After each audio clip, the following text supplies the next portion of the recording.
John W. Hoffman, born 1822 and died 1883, and his wife Lydiette Sophia Manning Hoffman, born 1830 and died 1907.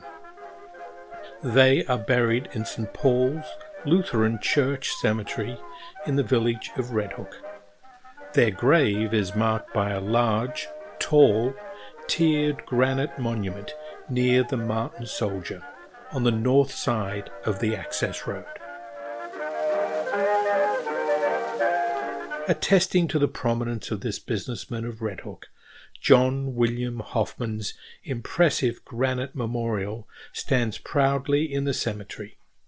Born in Red Hook, John was one of 12 children of farmer and butcher George Dutch Hoffman and his second wife Maria Waldorf. The Hoffmans, Palatine German by heritage, were one of the very oldest and most substantial families in the locality, being among the pioneers, according to John's entry in the commemorative and biographical record of Dutchess County, a book featuring only the most prominent citizens of the late 19th century.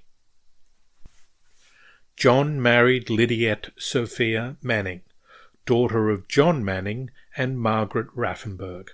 Her name was transcribed Lydiet more than once in the census, hinting at its proper pronunciation.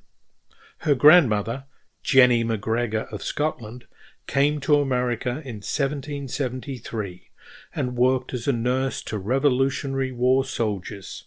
She fell in love with one of her patients, a soldier named Peter Raffenberg, and they had 5 children, one of whom was Lydiette's mother Margaret, who would have 9 children of her own.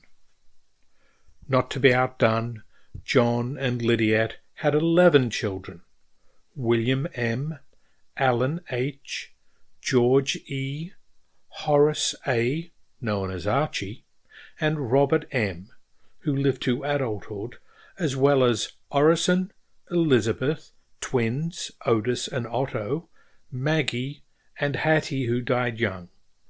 Robert went to Yale and became a mechanical engineer.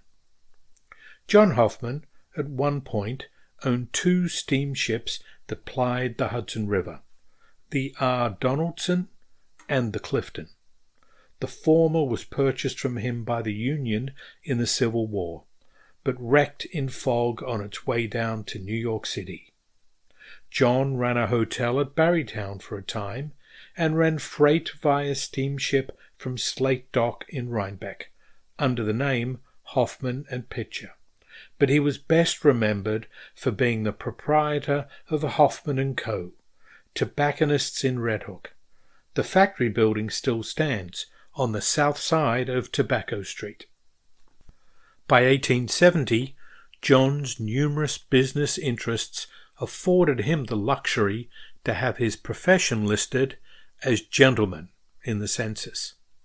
Edmund Bassett, who referred to him as John Bill, said John was a big-hearted man and a friend of the poor. John, his wife, parents, some of his siblings, and 10 of his 11 children are buried in this cemetery. His son Robert removed to Chicago and is buried in Cleveland, Ohio.